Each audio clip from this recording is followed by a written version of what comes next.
Hi friends, Malnad simple ರೆಸಿಪೀಸ್ಗೆ ಸ್ವಾಗತ.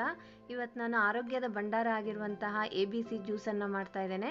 ಬನ್ನಿ ಹಾಗಿದ್ರೆ ಹೆಲ್ದಿಯಾಗಿರುವಂತಹ ABC ಜ್ಯೂಸನ್ನು ಹೇಗೆ ಮಾಡೋದು, ಅದರಿಂದ ಏನೇನು ಉಪಯೋಗ ಇದೆ ಅಂತ ನೋಡ್ಕೊಂಬರೋಣ. ಅದಕ್ಕಿಂತ ಮುಂಚೆ ನಮ್ಮ ಚಾನಲನ್ನು ಸಬ್ಸ್ಕ್ರೈಬ್ ಮಾಡ್ಕೊಳ್ಳಿಲ್ಲ ಅಂದರೆ ಪ್ಲೀಸ್ ಸಬ್ಸ್ಕ್ರೈಬ್ ಮಾಡ್ಕೊಳ್ಳಿ. ABC ಜ್ಯೂಸನ್ನು ಮಾಡೋದಕ್ಕಿಲ್ಲ ನಾನು 2 ಕ್ಯಾರೆಟನ್ನು ಮೇಲ್ಗಡೆ ಸಿಪ್ಪೆಯನ್ನು ತೆಗೆದು ಕ್ಲೀನಾಗಿ ತೊಳೆದು ಈ ರೀತಿ ಚಿಕ್ಕ ಚಿಕ್ಕದಾಗಿ ಕಟ್ ಮಾಡಿ ಇಟ್ಕೊಂಡಿದ್ದೇನೆ. ನೋಡ್ಬೋದು, ಇದನ್ನ ಇವಾಗ ಮಿಕ್ಸಿ ಜಾರಿಗೆ ಹಾಕ್ಕೊಳ್ತಾ ಇದ್ದೇನೆ. ಅದೇ ರೀತಿ 1 ಬೀಟ್ರೋಟನ್ನು ಕ್ಲೀನಾಗಿ ತೊಳೆದು ಅದ್ರ ಮೇಲ್ಗಡೆ ಇರುವಂಥ ಸಿಪ್ಪೆಯನ್ನು ಕೂಡ ತೆಗೆದು ಚಿಕ್ಕ ಚಿಕ್ಕದಾಗಿ ಕಟ್ ಮಾಡಿಕೊಂಡು ಇದನ್ನು ಕೂಡ ನಾವು ಮಿಕ್ಸಿಗೆ ಹಾಕ್ಕೊಳ್ತಾ ಇದ್ದೇನೆ. ನೀವು ಜ್ಯೂಸರಲ್ಲಿ ಕೂಡ ಮಾಡ್ಕೋಬೋದು. ನಾನಿಲ್ಲಿ ಮಿಕ್ಸಿಯಲ್ಲಿ ಗ್ರೈಂಡ್ ಮಾಡ್ಕೊಳ್ತಿದ್ದೇನೆ. 1 ಆ್ಯಪಲನ್ನು ಕಟ್ ಮಾಡಿಕೊಂಡು ಸ್ವಲ್ಪ ನೀರಲ್ಲಿ ಹಾಕಿಟ್ಕೊಂಡಿದ್ದೆ. ಆ್ಯಪಲನ್ನು ಕಟ್ ಮಾಡಿ ತುಂಬ ಹೊತ್ತು ಬಿಡಬಾರ್ದು, ಬ್ಲ್ಯಾಕ್ ಆಗಿಬಿಡುತ್ತೆ.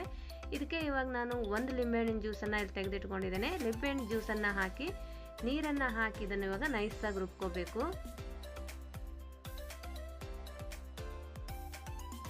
ನೋಡ್ಬೋದು, ಇವಾಗ ಕ್ಯಾರೆಟು, ಆ್ಯಪಲ್ಲು ಮತ್ತು ಬೀಟ್ರೋಟನ್ನೆಲ್ಲ ಗ್ರೈಂಡ್ ಮಾಡ್ಕೊಂಡಾಗಿದೆ. ನೈಸಾಗಿ ರುಬ್ಕೊಂಡಿರಬೇಕು. ಈ ರೀತಿ ನೈಸಾಗಿ ಇರಬೇಕು. ಇದನ್ನ ಇವಾಗ ನಾವು ಒಂದು ಸ್ಟ್ರೈನರಿಂದ ಸೋಸ್ಕೊಳ್ಳೋಣ. ಹಾಗೆ ಕೂಡ ಕುಡಿಬೋದು, ಬಟ್ ಕುಡಿಯುವಾಗ ಬಾಯಿಗೆ ಸಿಗುತ್ತೆ, ಚೆನ್ನಾಗಿ ಅನಿಸೋದಿಲ್ಲ. ಇದನ್ನ ಇವಾಗ ಒಂದು ಸ್ಟ್ರೈನರಿಗೆ ಹಾಕ್ಕೊಂಡು ನಾನು ಸೋಸ್ಕೊಳ್ತಾ ಇದ್ದೇನೆ.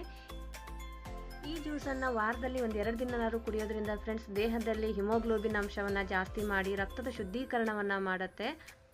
ಅದೇ ರೀತಿ ದೇಹದಲ್ಲಿ ರಕ್ತವನ್ನು ಜಾಸ್ತಿ ಮಾಡೋದ್ರ ಜೊತೆಗೆ ಗ್ಲೋಯಿಂಗ್ ಸ್ಕಿನ್ ಮತ್ತು ವೇಟ್ ಲಾಸ್ಗೆ ಒಂದು ತುಂಬಾ ಹೆಲ್ಪ್ಫುಲ್ ಡ್ರಿಂಕ್ ಅಂತಲೇ ಹೇಳ್ಬೋದು. ಇದನ್ನು ನೋಡ್ಬೋದು, ಇಲ್ಲಿ ಸೋಸ್ಕೊಂಡಿದ್ದೇನೆ. ಇದನ್ನ ಇವಾಗ ಮತ್ತೊಂದು ಸರಿ ನಾನು ಮಿಕ್ಸಿಗೆ ಹಾಕ್ಕೊಂಡು ಒಂದು ಸ್ವಲ್ಪ ನೀರನ್ನು ಹಾಕಿ ಮತ್ತೆ ಇದನ್ನ ಇವಾಗ ರುಬ್ಕೊಂಬರೋಣ.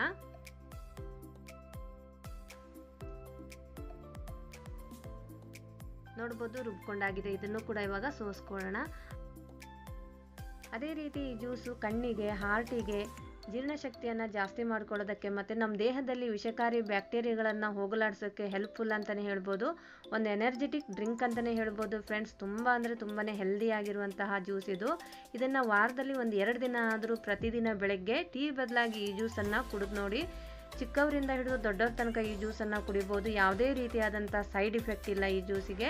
ತುಂಬಾ ಹೆಲ್ದಿ ಆಗಿರುವಂತಹ ಆರೋಗ್ಯಕರವಾಗಿರುವಂಥ ಒಂದು ಡ್ರಿಂಕ್ ಅಂತಲೇ ಹೇಳ್ಬೋದು. ನೋಡ್ಬೋದು, ಇಲ್ಲಿ ಈ ಜ್ಯೂಸನ್ನು ಸೋಸ್ಕೊಂಡಾಗಿದೆ. ಇದನ್ನ ಇವಾಗ ನಾನು ಗ್ಲಾಸಿಗೆ ಸರ್ವ್ ಮಾಡ್ತಿದ್ದೇನೆ. ಈ ವಿಡಿಯೋ ನಿಮಗೆ ಇಷ್ಟವಾದಲ್ಲಿ ಲೈಕ್ ಮಾಡಿ ಫ್ರೆಂಡ್ಸ್, ಶೇರ್ ಮಾಡಿ ಆ್ಯಂಡ್ ಸಬ್ಸ್ಕ್ರೈಬ್ ಮಾಡ್ಕೊಳ್ಳಿ. ನಿಮ್ಮ ಅನಿಸಿಕೆಯನ್ನು ಕಮೆಂಟ್ಸಲ್ಲಿ ತಿಳಿಸಿ. ಪ್ಲೀಸ್ ಸಪೋರ್ಟ್ ಮಾಡಿ. Thanks for watching.